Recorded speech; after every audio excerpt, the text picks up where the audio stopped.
Everyone, welcome to all from my channel Dakshiya classes. मैं हूँ आपकी friend Daya.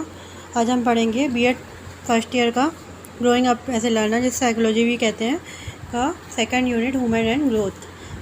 Human and growth में हम पढ़ेंगे आज जीन पियाजे की थ्योरी, जो एग्ज़ाम की दृष्टि से बहुत इंपॉर्टेंट है। इसमें कौन कौन सी थ्योरी है? पियाजे की थ्योरी पढ़ेंगे हम। पियाजे का संज्ञात्मक विकास का सिद्धांत, Piaget theory of cognitive development. There are many theory of human growth and development में मैनी थ्योरी है ह्यूमन ग्रोथ और डेवलपमेंट के चैप्टर में 30 theory explain the growth and development of a child, that how a child grow and develop, कैसे child grow and develop वृद्धि और विकास करता है। There are different aspect of development are propose by the different psychology. There are gene पियाजे theory of development, Kohlberg theory of moral development, Erikson theory of psychosocial development, Freud theory of psychosocial development. आज हम पढ़ेंगे gene पियाजे की theory. Introduction. Gene पियाजे 1896 से 1980 birth और इनकी death है। Was one of the 20th century most influential researcher in the area of development psychology. Jean पियाजे क्या थे? 1920 सेंचुरी में मोस्ट प्रभावित करने वाले रिसर्चर थे इन the area of development psychology के एरिया में। He was originally in the area of biology and philosophy and concerned himself a genetic एपिस्टेमोलॉजिस्ट। मतलब ये मूलभूत से बायोलॉजी और फिलोसफी में कंसर्न करते थे हिमसेल्फ, और जनरली ज्ञान मतलब एप्टिमेसलॉजिस्ट का मतलब होता है ज्ञान, एप्टिम का मतलब होता है ज्ञान और लॉजी का मतलब होता है विज्ञान, मतलब ज्ञान का विज्ञान।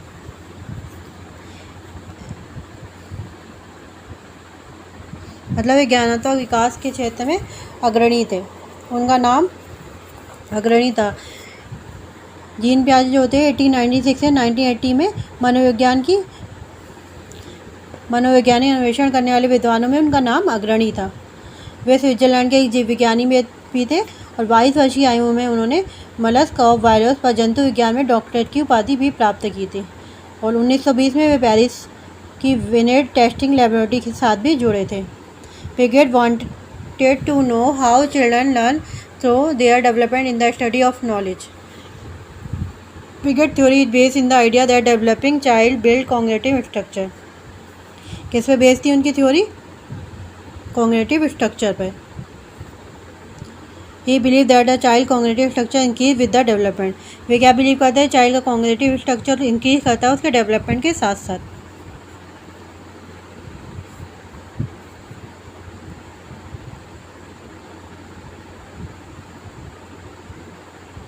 पियाजे क्या कहते थे? पियाजे के अनुसार किशोरावस्था जो एडोलेसेंस होती है से बालकों का कॉग्निटिव डेवलपमेंट एक नया रूप अपनाता है। पियाजे ने बताया कि किशोरावस्था से ही संज्ञानात्मक विकास की एक विशेष अवस्था प्रारंभ हो जाती है।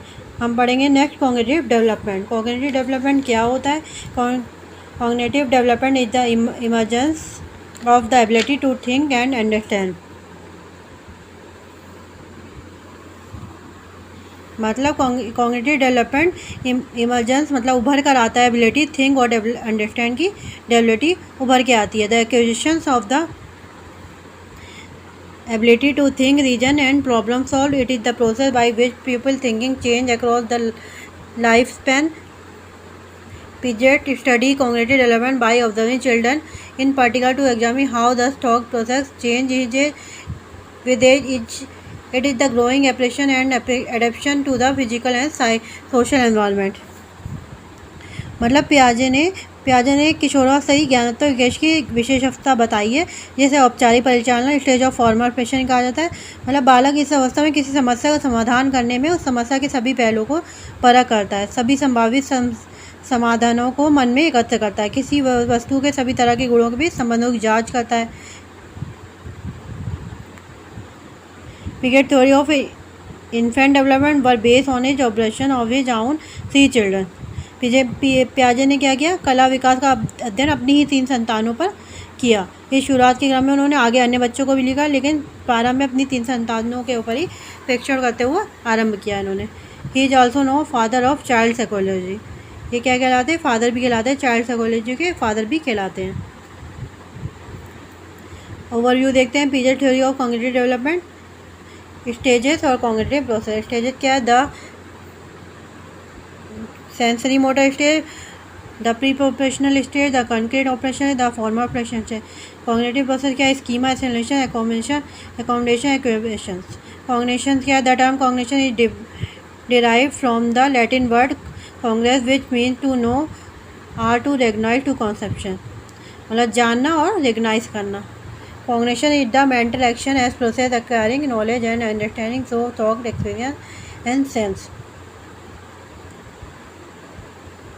मतलब कॉग्निशन का मेंटल एक्शन का प्रोसेस क्या था? एक्वायर करना, नॉलेज को एक्वायर ग्रहण करना, understanding through thought, experience and sense के बेस पे अंडरस्टैंडिंग करना। की कॉन्सेप्ट क्या है? Schema, knowledge that help us to enter and understand the world. It help an individual understand the world they inhabit. They are cognitive structure that represent a certain aspect of the world and can be seen a category which have certain preconceived idea in them. Example है इसका, your schema for your friend might include information about her appearance, her behavior, her personality and her preference. मतलब जो schema होता है most important factor of the Jean पियाजे theory. ये एक ऐसी मानसिक संरचना है जिसका सामान्यीकरण किया जाता है। स्कीमा होता है किसी विशेष अवस्था में बालक के समझ से ज्ञान, विचारों, व्यवहारों के संगठन में एक सेट यानी समुच्चय तैयार, जिसे पियाजे स्कीमा कहते हैं। इन स्कीमाओं का विकास बालक की अनुभवता और मैच्योरिटी पर निर्भर करता है। स्कीमा कह सकते हैं आप एक ऐसी मेमोरी, स्मृति है जो बालक के दिमाग में उपस्थित है या पहले से विद्वान है। जब ये प्रयोग सीखने के लिए करता है तो उसे यूज़ करता है जो दिमाग में उसके पहले से मौजूद है। अगर नहीं है तो उस मेमोरी का नया डाटा अपने माइंड में डालता है। मतलब जैसे आपका कोई फ्रेंड है तो आप उसको कैसे पहचानो? आप उसे पर्सनालिटी से, बिहेवियर से, तो आपने उसका स्कीमा एक बना लिया कि आपका फ्रेंड है। नहीं तो अगर आपके दिमाग में नहीं होगा तो आपको तो सब पे एक जैसे ही लगेंगे। तो उसने अपना फ्रेंड का स्कीमा, मतलब जो चीज़ हमारे दिमाग में छप जाती है हमारा स्कीमा बन जाता है। एग्जाम्पल दूसरा हमारा योर स्कीमा फ्री योर। नेक्स्ट है हमारा at birth the schema of a baby is reflected in a nature such as sucking and gripping. The sucking is a schema and the mind will suck whatever is put in the mouth such a nipple or a finger. मतलब जैसे जो बच्चा होता है reflective in nature such as sucking and gripping, sucking और gripping करता है। Sucking उसका स्कीमा होता है। इन्फेंट विल सक on what ever put in mouth, वो कोई भी चीज़ मिलती है तो मुंह में डालने लगता है। तो निप्पल को भी, फिंगर को भी निप्पल के रूप में मुंह में डालने लगता है। तो वो अपना मतलब बना लेता है स्कीमा कि मुझे ये चीज़ मुंह में ही डालनी है, हर चीज़ को वो मुंह में ही डालता है।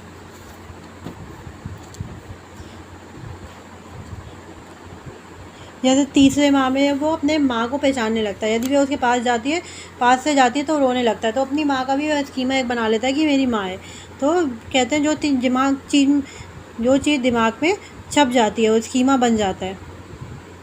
Slowly the infant learn to different where milk producing object are expected while non milk object are rejected. Slowly वो दिमाग में दूसरा बना लेता है कि मिल्क प्रोड्यूसिंग हो तो ऑब्जेक्ट आर वे रोता है तो उसे दूध मिलता है, नहीं रोता तो उसे दूध नहीं मिलता।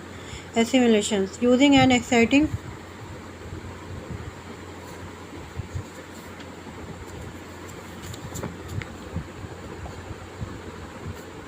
मतलब जैसे जैसे डेवलपमेंट होता है उसके साथ ही प्रत्येक अवस्था बदलती है और विस्तार लेती है। एसेंशियल क्या है? Using an exciting schema to deal with a new object or situation, the process of talking in new information into our previously exciting schema is known as assimilation.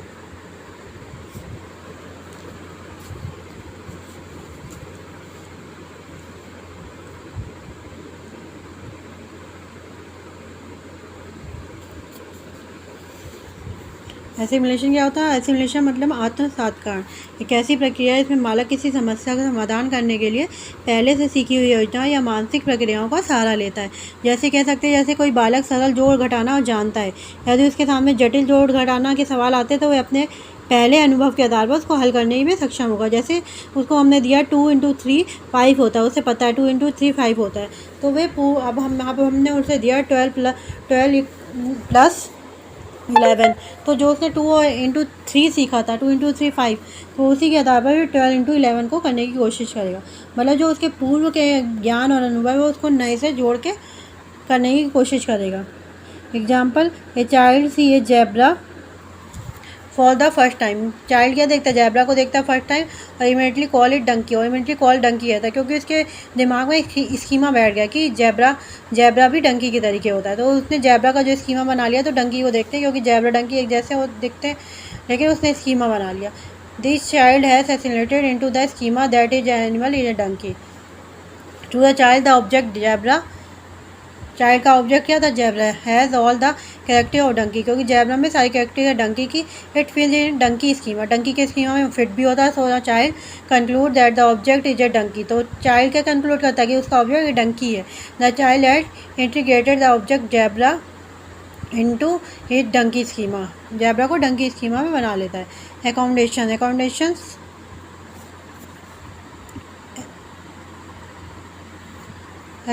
क्या होता है, another part of the adaptation involves changing or delivering our exciting schema light of new information and process known as accommodation। मतलब जब बालक के सामने नई विशेष प्रकार की समस्या आती है जिसे वे परिचित नहीं होता था, ऐसा ज्ञान जिससे वे अभी तक परिचित नहीं है, तो उस ज्ञान को अपने में समायोजित एडजस्ट कर लेता है। Accommodation involve different exciting schema और ideas at the result of new information और न्यू एक्सपीरियंस। तो क्या क्या रिजल्ट होता है, न्यू इन्फॉर्मेशन और न्यू एक्सपीरियंस गेन कर लेता हो। एग्जाम्पल देखते हैं, the boy who had assimilated to zebra as a donkey, जो बॉय था जिसने एस्टिमेट किया था जैबरा को डंकी में, which eventually acquired much information and thus realise the different character between a zebra और डंकी के बीच में डिफरेंस करना समझ जाता है। The child will learn that the donkey is not a donkey but a zebra and accommodated ability. मतलब जैसे कोई बालक, एग्जाम्पल देखिए कि सरल जोड़ घटाना जानता है, यदि उसके सामने गुणा या भाग के सवाल आते हैं, उसे सरल जोड़ घटाना प्लस माइनस आता है, एडिशन और सब्सट्रैक्शन आता है, यदि उसके पास मल्टीप्लाई और डिवाइडेड के सम आते हैं, तो वे अपने पूर्व अनुभव के आधार पर उनको हल करने में सक्षम नहीं होगा। लेकिन यदि उसे माता पिता से हेल्प मिलती है, नई चीज़ें सीखता है, अपने दिमाग में सेव हो जाती है, तो यही होता है एकोमोडेशन। मतलब अगर कुछ चीज़ उसे नहीं भी आती है, उसे हमने प्लस माइनस सिखाया था, उसे गुणा भाग दिया, उसे नहीं भी आता, वो पूछ के इधर उधर से नई चीज़ों को अपने दिमाग में जब बैठा लेगा तो उसके दिमाग में सेव हो जाएगी, होता है एकोमोडेशन। इक्वेशन क्या होता है, ये balance between applying previously knowledge assimilation and changing behaviour to accept for new knowledge. Accommodation, boy has learn schema of bird, अब बॉय ने क्या कर लिया है, स्कीमा बैठा लिया है बर्ड का। बॉय सारे एरोप्लेन भी देखता है तो उसे क्या कहता है, ये बर्ड है। सिस्टर उसकी कहती है नहीं, no it's an aeroplane. Sister क्या कहती है, ये एरोप्लेन है। ये accommodate new schema of aeroplane, अब उसने अपने दिमाग में न्यू स्कीमा बना लिया कि एरोप्लेन। अब वो जब भी उसे देखेगा तो उसे पता है कि ये एरोप्लेन है, ये बर्ड है। स्टेज ऑफ कॉग्निटिव डेवलपमेंट, मतलब एक्यूवेशन एक ऐसी प्रक्रिया है जिसके द्वारा बालक सात्कार और समायोजन की प्रक्रियाओं के बीच एक संतुलन कायम कर लेता है। आत्मनिर्भर की अवस्था में संतुलन एक्यूवेशन में रहता है और समायोजन की अवस्था में ये संतुलन डिसएक्यूलेशन में रहता है। Stage of cognitive development, sensory motor stage होती है 0 से 2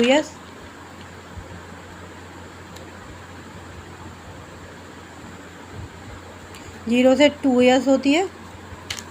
संज्ञानात्मक विकास की अवस्थाएं 4 होती हैं।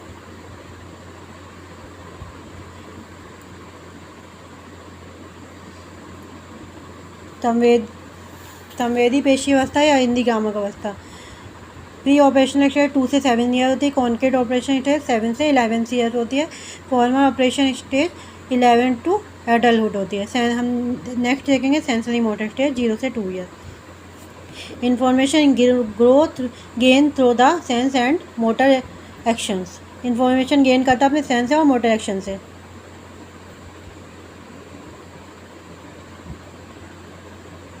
The child to make to sense of world during this stage by coordinating sensory experience, seeing, hearing with motor action, reaching and touching। यह अवस्था जन्म से लेकर 2 वर्ष की अवस्था तक चलती है। जन्म के समय बालक केवल सरल क्रिया ही करता है। बच्चा इस अवस्था में ज्ञानेंद्रियों मतलब सेंस जो ऑर्गन्स होते हैं की सहायता से वस्तु का अनुभव करता है। Object performance and object constancy developing when they grow older divided 6 sub stage, जैसे जैसे और ग्रो करता है तो उस हिसाब से ये 6 स्टेज डिवाइड की गई है। स्टेज ऑफ रिफ्लेक्स एक्टिविटी 0 से 1 मंथ होती है, मतलब सहज क्रियाओं की अवस्था या प्रतिवर्त क्रियाओं की अवस्था भी इसे हिंदी में कहते हैं। The child understand the environment purely through एंडाउन effect such as sucking and looking.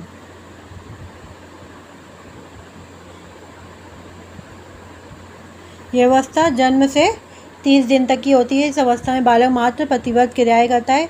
इन प्रतिवर्ती क्रियाओं में चूसने का प्रतिवर्त सबसे अधिक होता है, मतलब हर चीज़ को वो चूसता है।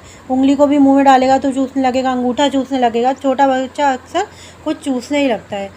नेक्स्ट आती है हमारी प्राइमरी सर्कुलर रिएक्शन 1 से 14 मंथ की होती है। इसे प्रमुख वृत्ति अनुक्रियाओं की अवस्था भी कहते हैं।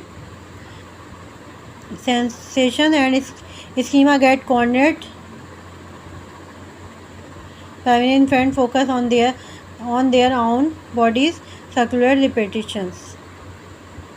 मतलब इस अवस्था में शिशु की प्रतिवर्ती क्रियाएं उनकी अनुभूतियों के द्वारा कुछ हद तक परिवर्तित होती रहती है, दोहराई जाती है। मतलब कोई काम कर रहा है तो करता ही रहता है, दोहराता रहता है, एक दूसरे के साथ अधिक संबंधित हो जाती है। इन व्यवहारों को प्रमुख इसलिए कहा जाता है क्योंकि उनके शरीर की प्रमुख प्रतिवर्त क्रियाएं होती है। उन्हें वृत्ति इसलिए कहा जाता है क्योंकि प्राइमरी माने प्रमुख इसलिए कहा जाता है क्योंकि इन व्यवहारों को प्रमुख इसलिए कहा जाता है क्योंकि उनके शरीर की प्रमुख प्रतिवर्त क्रियाएं होती हैं। और सर्कुलेट रिपीटिशन इसलिए कहा जाता है क्योंकि उन्हें दोहराया जाता है। मान लीजिए वो हंस रहा है तो वो हंसता रहेगा, अगर रो रहा है तो रोता रहेगा। तो छोटे बच्चे अक्सर ऐसा करते हैं।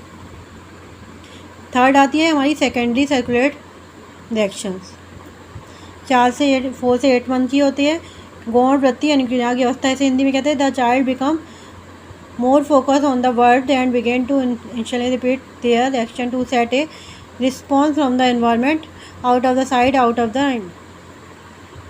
मतलब ये अवस्था में 4 से 8 महीने तक की होती है। इस अवस्था में शिशु वस्तुओं को उलटने पलटने तथा छूने पर अपना ध्यान केंद्रित कर देता है और ना कि अपने शरीर की प्रतिक्रिया क्रियाओं पर। इसके अलावा इस अवस्था में क्या करता है, वस्तु किसी चीज़ को उलटने पलटने लगता है, ना कि अपने शरीर की प्रतिक्रिया क्रियाओं पर। इसके अलावा जानबूझकर कुछ ऐसी क्रियाओं को दोहराता है जिससे सुनने व करने में उसे मनोरंजक लगता है। जैसे दूध की बोतल से खेलता है, वो बार बार इधर उधर अल्टे पलटेगा, दूध की बोतल से खेलेगा। कोई चीज़ सुनकर हंसता है तो बार बार सुनना चाहेगा। कुछ उसे बोल दिया तो वो हंस रहा है तो वो उसे बोलेगा बार बार करो, तो वो ये होता है।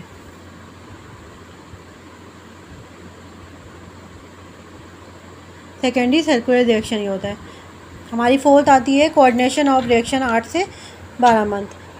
गॉड स्कीमेटा के समन्वय की अवस्था।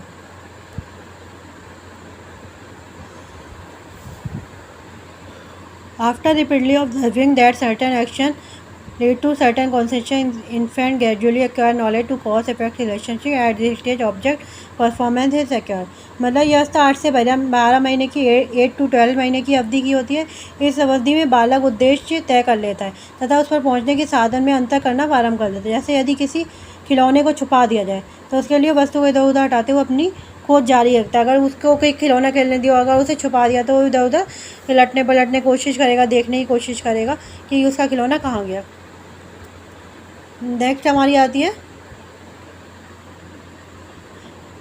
Territory circular reaction 12 to 18 month की होती है। ये मतलब तृतीय वृत्तीय अनुक्रियाओं की अवस्था हिंदी में कहते हैं। The stage of trial and error, इसे ट्रायल और प्रयास एवं त्रुटि की अवस्था भी कहते हैं। Explore their surrounding, make mistake and repeat their mistake to seek attention from their category. मतलब ये अवधि 12 से 18 महीने की होती है। इस अवस्था में बालक वस्तुओं के गुणों को विधि से सीखने की कोशिश करता है। इस अवस्था में बालकों में उत्सुकता अभिप्रेरक अधिक प्रबल हो जाता है और ये अवस्था में वस्तुओं के ऊपर से नीचे गिराकर अध्ययन करने की प्रवृत्ति अधिक होती है।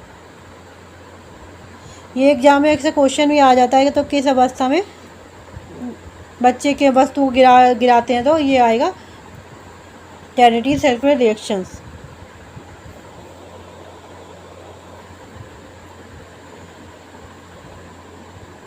नेक्स्ट आती है हमारी अर्ली रिप्रेजेंटेशनल थॉट 18 से 24 मंथ होता है। The child focus more on mental activity rather than physical action. यह अवधि 18 से 24 महीने की होती है। इस अवधि में बालक उन वस्तुओं के प्रति भी अनुक्रिया करना प्रारंभ कर देते हैं। जो चीज़ें दृष्टिगोचर नहीं होती, इस गुण को वस्तुस्थायित्व कहा जाता है। मतलब फिजिकल एक्शन के मुकाबले मेंटल एक्टिविटी पर ज़्यादा फोकस करने लगते हैं। प्री ऑपरेशनल स्टेज 2 से 7 ईयर की होती है। पूर्व सक्रिय अवस्था जिसे हिंदी में कहते हैं। During this stage young children can think symbolically, they begin to knowledge, memory and imagination. There are 2 sub stage of this stage. मतलब ये अवस्था पारंग अवस्था की अवस्था होती है। इसको पियाजे ने 2 भागों में बांटा है।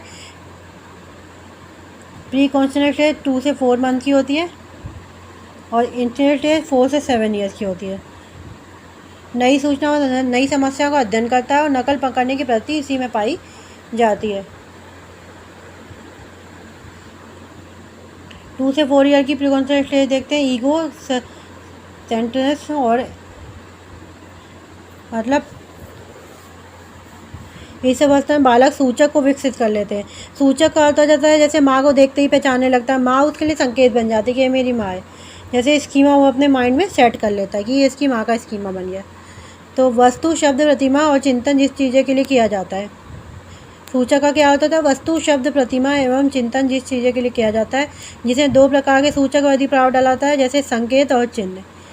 और नेक्स्ट है हमारा एनिज्म, मतलब जीववाद। ये बालकों के चिंतन में एक ऐसी परिसीमा बताता है जिसमें बालक निर्जीव वस्तु को सजीव मानने लगते हैं। जैसे गुड्डों के साथ खेलने लगते हैं, उन्हें खाना खिलाने लगेंगे, मतलब निर्जीव को सजीव मानने लगते हैं। आत्मकेंद्रिता, इसमें बालक सिर्फ अपने ही विचार को सही मानता है। जो मैंने बोला वही सही है, ये मतलब मेरा जिद करना सही है तो सही है।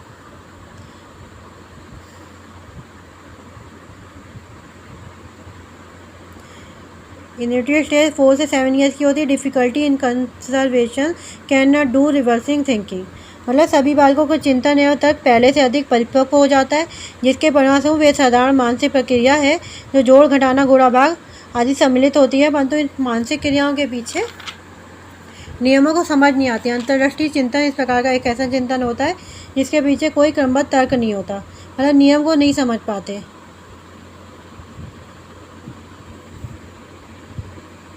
मतलब उन्हें ये तो पता है 2 + 3 5 होता है, लेकिन उन्हें इसका नियम नहीं पता। 2 + 3 कैसे 5 हुआ ये नहीं समझ पाते अभी।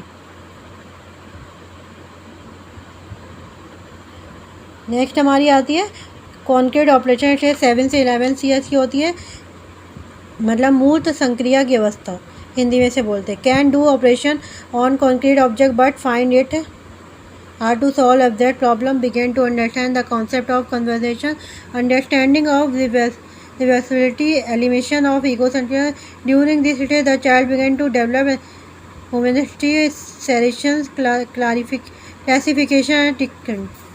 मतलब तर्क शक्ति की क्षमता का विकास होना प्रारंभ हो जाता है। इस अवस्था में बच्चे वस्तु को उनके गुणों के आधार पर पहचानना शुरू कर देते हैं। चिंतन में क्रमबद्धता का अभाव भी होता है। इस अवस्था में बालकों में कुछ क्षमताएं विकसित हो जाती है, जैसे कंजर्वेशन, अर्थात जब कोई ज्ञान का जो पदार्थ में बदल जाने के बाद ही मात्रा, संख्या, भार, आयतन की दृष्टि से समान रह जाता है, उसे कंजर्वेशन कहते हैं।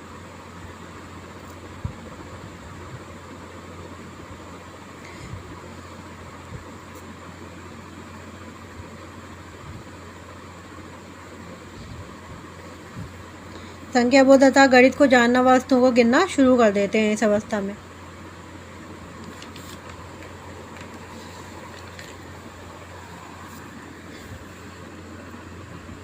नेक्स्ट आती है हमारी फॉर्मल ऑपरेशन से 11 से एडल्टहुड होती है। इसे औपचारिक सक्रिय अवस्था या अमूर्त सक्रिय अवस्था भी इसे कहते हैं। औपचारिक सक्रिय अवस्था या अमूर्त सक्रिय अवस्था भी इसे कहते हैं।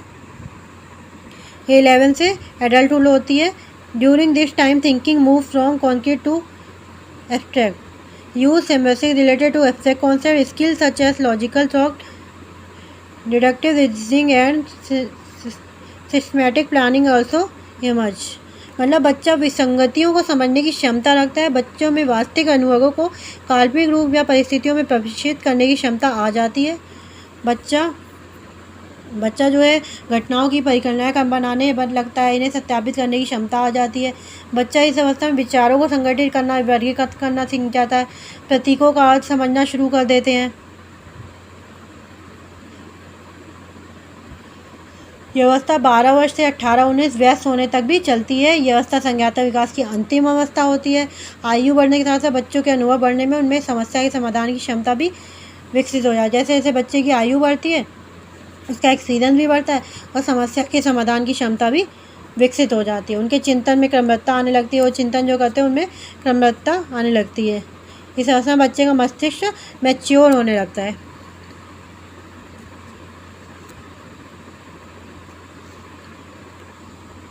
नेक्स्ट आता है एजुकेशनल इम्प्लीकेशंस, मतलब पियाजे के संज्ञानात्मक विकास के सिद्धांत में शिक्षा की क्या उपयोगिता है।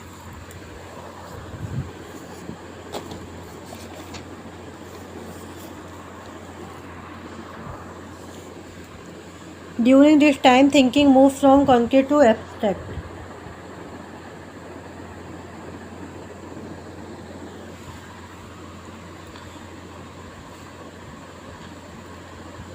Emphasize on discovery approach in learning. Emphasize on discovery approach is learning. Discovery approach को लर्निंग करना रहता है। करिकुलम शुड प्रोवाइड, इसमें से एजुकेशनल में करिकुलम प्रोवाइड किया जाता है। Experience based on children developing level. Arrange classroom activity arrange की जाती है so that they assist and encourage self learning के लिए असिस्ट और एनकरेज हो है ताकि वो लोग social interaction have a great educational हर Piaget positive social action therefore should be encouraged. Contribution to education brigade theory helped educated prevent education to comprehend the capacity to children in their different stage.